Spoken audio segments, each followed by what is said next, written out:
Where I grew up, any kid there, because we had a lot of groups and a lot of people singing and all that, would not have thought that something like this could happen for them, man. I grew up in the hood. After facing criminal investigations for SA allegations by 4 of his housekeepers who alleged SA that spanned from 2007 through 2024, seeking at least $50 million in damages, we believe that Mr. Robinson is a serial and sick rapist that must be stopped. Smokey Robinson is on the radar again after a comment went viral, stating that he was a serious gang member back in the day. You know, I had a lot of fights when I was growing up, you know. Boys were hitting each other in the head with baseball bats and knocking each other out with baseball bats and that kind of stuff, you know. It was just crazy, horrible, even when I look back on it. Digging into his upbringing in Detroit at that time shows that it was either music or the gang life. Let's go back, way back to where it all began.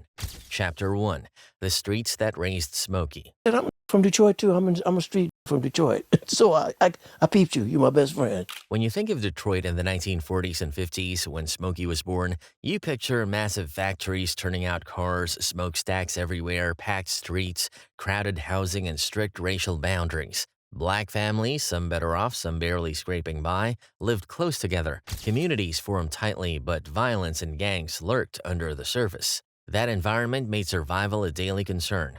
In neighborhoods like North End, where Smokey Robinson grew up, young people saw both hope and danger. During Smokey's childhood, he was born in 1940, Detroit had one of the largest black populations in the country. Jobs were returning after World War II, but so were racial tensions. Black residents often found work in auto plants, but they lived in segregated neighborhoods. Black-owned businesses grew, street life buzzed, but poverty rates stayed high. Violence was real, fights in schoolyards, crews that protected territory, and codes of respect enforced by peer pressure. We had nothing, you know, and we never locked our doors or windows, and nobody in the neighborhood, because if somebody was going to break in our house, they better be bringing something, you know, because there was a house full of nothing to people. take. Yeah, there was nothing to take. William Smokey Robinson Jr. was born in Detroit's North End.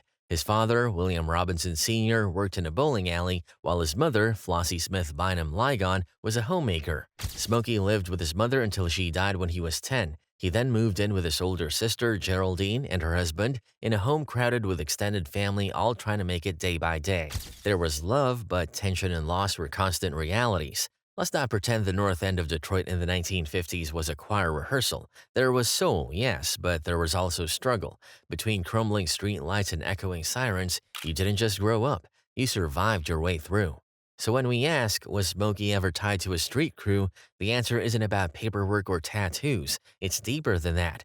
You can live on the block, speak the lingo, eat at the same corner spots, duck the same bullets, and still never officially join. But make no mistake, you're in it, even if you're not in it. Smokey knew that world intimately. He breathed its tension, and in many ways, music may have been the rope he climbed out with, while others didn't.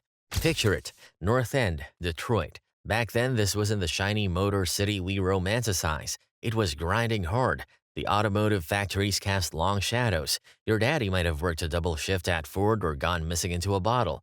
Your mama held the household down like a sergeant. And the kids raised each other. Smokey grew up on Belmont Street. That street was the universe. From corner to curb, your rep mattered. And back then, reputations were like currency. Neighborhoods didn't have organized gangs the way we think of them today. No Bloods, no Crips, no structured mob families out of a Netflix drama. Instead, they had crews, and crews were usually formed around Fenkell Boys, Puritan Avenue Boys, Linwood Crew, even the elusive Sconies near 8 Mile. These weren't nationwide brands, they were local tribes. And in this world, crew culture wasn't optional. It was everywhere. You didn't need to throw gang signs or wear colors. You just needed to be there when things went down. That made you part of it, like it or not. Chapter 2, Smokey's Music A Way Out. And I asked her, I said, Miss Campbell, I said, can I write a song to the, she said, oh yeah, baby, go ahead, do it, you know. So I did, and she liked it, so she let me sing it at the beginning of the play and at the end of the play. And so that was my first song. Smokey didn't grow up in isolation. He was surrounded by kids just like him, black boys trying to make sense of broken homes, absent fathers, and the seductive power of quick cash. When most kids on those blocks picked up fists, Smokey picked up a pen. Word on this is that he wrote his first song at age 6 years old, but he said in an interview with Vlad TV that that was the first song people apart from him and his mom heard, but not the first he wrote. While most kids were mimicking older brothers who hustled for quarters, Smokey was crafting melodies about heartbreaks he hadn't even experienced yet. By the time he was a teenager, he had already formed a doo-wop group called the Five Chimes, which later evolved into the Miracles. He was hanging with local boys, but while they passed cigarettes and hustled gas station corners, Smokey was rewriting verses, humming harmonies, tightening chord progressions. There were times they'll call him and be like, "Let's go steal," and he'll be like, "Nah, scratch that, I'm not coming along."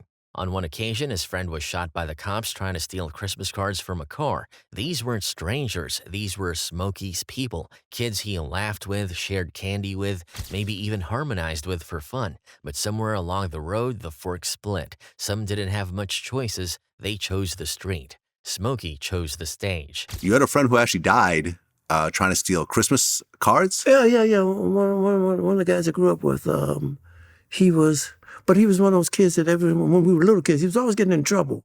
So for Smokey, music wasn't just a hobby for him, it was a hideout, a rebellion of its own. Because being soft, poetic, or emotional in the middle of Detroit's grit, that could get you clowned, or worse. But Smokey didn't care. He needed music, and maybe, just maybe, it saved him. Chapter 3. His Father.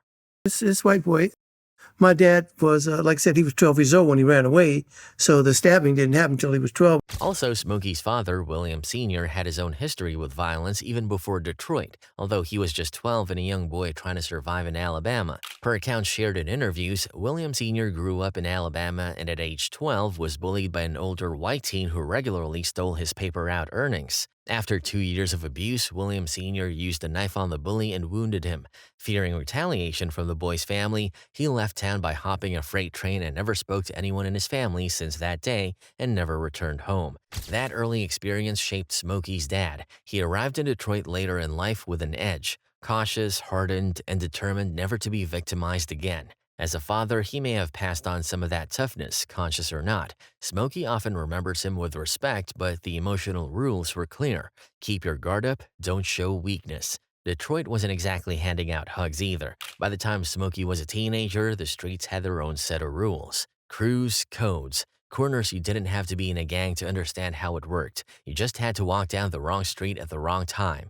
Fights happened in the blink of an eye. Disrespect was a trigger. You handled yours or you get swallowed up. Chapter 4. The Fight. You know, it was horrible, even when I look back on it, because I had never been in a fight like that before. You know, I had a lot of fights when I was growing up, you know. But I had never been in a fight like that where boys were hitting each other in the head with baseball bats and knocking each other out with baseball bats. And there was one fight that Smokey Robinson couldn't forget.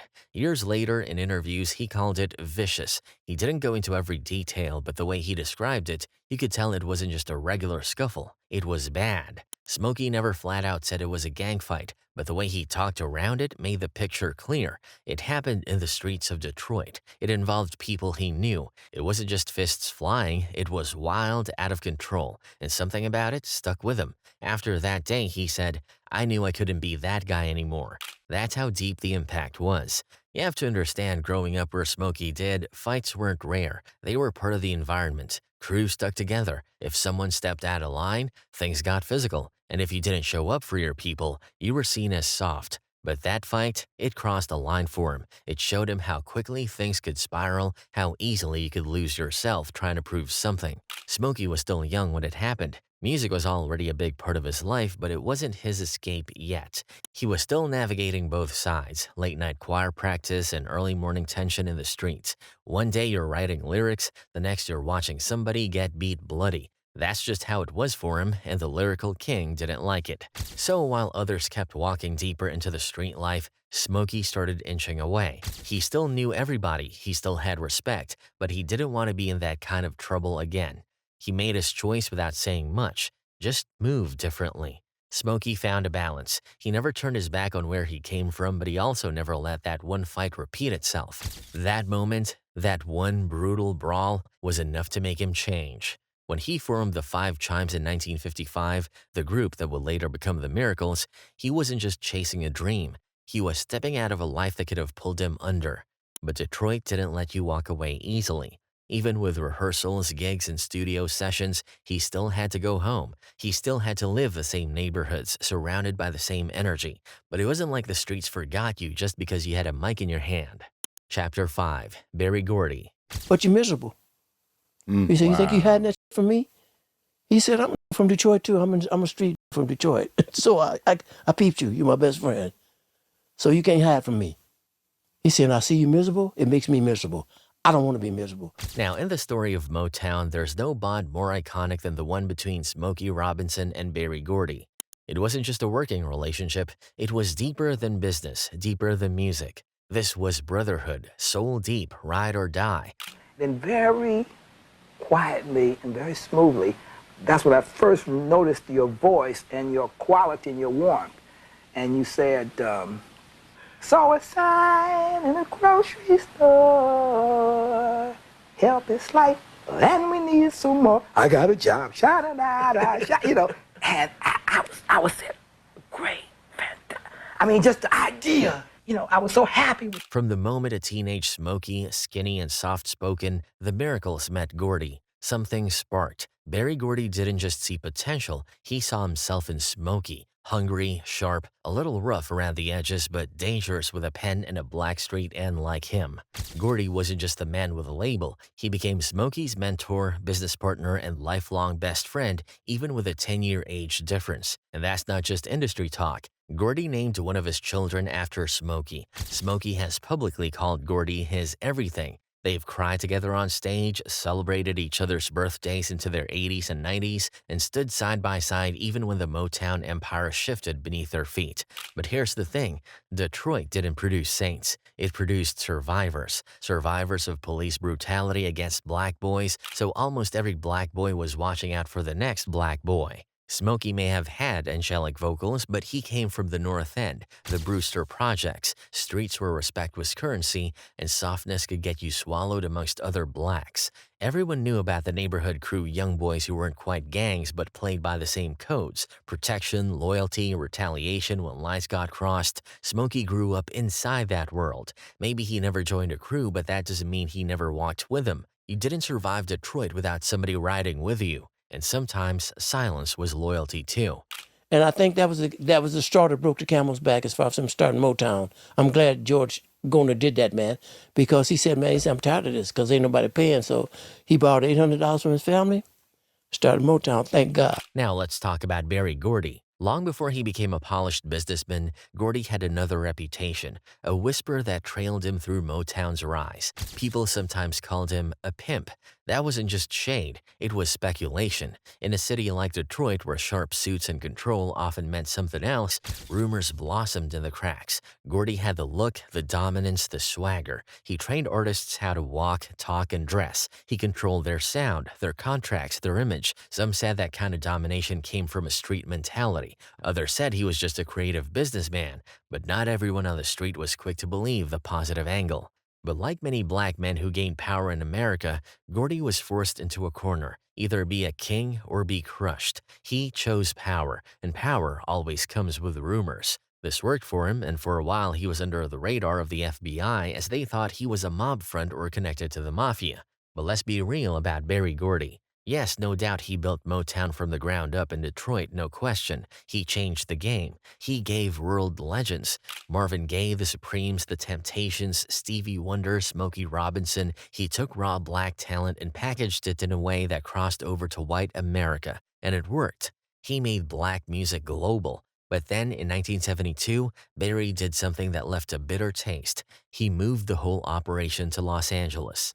And he didn't just move quietly. According to a funk brother in the documentary Standing in the Shadows of Motown, he and other band members got no heads up, no formal goodbye, no termination pay. Just gone. And people felt it, not just because the company left, but because Motown was Detroit. It was part of the city's identity, its pride, its rhythm. Taking it away wasn't just business, it felt like abandonment. Now, sure, Gordy had his reasons. He wanted to get into Hollywood, films, TV, and the big leagues. He had already started working with Diana Ross on Lady Sings the Blues. He was chasing the next level, but let's not pretend everyone benefited from that. Some of the biggest Motown stars ended up struggling while Gordy kept ownership of the music, the rights, and the money. Florence Ballard, one of the original Supremes, ended up on welfare. Paul Williams of the Temptations died by suicide. Martha Reeves said Motown treated her like a stepchild. Mary Wilson said she was making just $250 a week while the group was raking in millions. Marvin Gaye called Motown the Gestapo,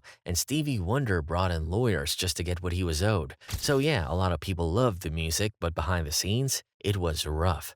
Rough enough to blur some good people claim Gordy was doing. In Arthur Kempton's book, Boogaloo, he goes as far as comparing Gordy's relationship with his artists to a pimp and his workers. He controlled everything: the publishing, the studio, the contracts. He gave them flash, cars, coats, attention, but not always fair pay. And the crazy thing is, people were so caught up in the Motown dream that they thought the tight leash was love, that it was all family. But here's something that stands out. Out of everyone, the singers, the groups, the writers, there's only one person who never broke ranks with Berry Gordy.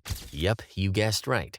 Smokey stayed loyal. He never spoke out, never criticized the move to LA, never said a bad word. While others struggled, Smokey climbed. He became vice president of Motown, wrote for everyone, and stayed in the spotlight. Even today, they still sit next to each other at award shows like old friends. Gordy even named one of his sons after Smokey. That's how close they are. And that raises questions. Did Smokey really agree with everything? Or did he just play it smart and stay quiet? Was he protected because of his loyalty, or was he part of the strategy? At the end of the day, it depends on how you look at it. Gordy wasn't a simp in the soft, weak sense. He was sharp, calculated, and focused on winning. But the way he handled the move, the way he left people behind, the way he kept control, that's what made folks feel like he chose status over solidarity. Simp move, you might call it. And ever since then, Motown never really felt the same. The music still hits, the legacy's still there, but the heart, that stayed in Detroit. But turning to Smokey's gang ties, if the FBI failed in proving Gordy was a mob front or connected to a mafia, seeing how they buddied up and all, could Smokey be a part of it? So after all this, we know that Smokey Robinson isn't just a Motown legend. He's a product of Detroit's streets, shaped by not just his music pressure and poetry. He didn't become the voice of a generation by accident. He became that because he survived a city that didn't let black boys dream too long without throwing something hard at their heads. A broken home, a brawl, a bullet, jail time. But Smokey dodged a lot of that. Barely, and maybe that's the key. He didn't need to throw gang signs to know gang energy. He lived around it, he ate it, he ducked with it. He chose music, yeah, but he walked beside the street life long enough to know exactly what he was stepping away from. That one fight he described, that wasn't about drama, that was trauma. A turning point, a moment that told him you can't keep dancing with both worlds. And then came Berry Gordy, a man who might have carried his own street smarts into business, who some whispered ran Motown like a kingpin controlling the product, the pipeline, and the players. Was he a pimp in the street sense? Maybe not. But in the way he moved, control, image management, the pay structure, some would say it wasn't that different. And yet, Smokey stayed loyal, always. When others sued, left, or lost it all, Smokey stayed at Gordy's side and grew. Vice president of Motown, co-writer of history, godfather to Berry's son, the one guy who never flipped, never bit the hand even when the food ran short. So you have to wonder, why? Was it just love? Was it smart business? Or was it deeper?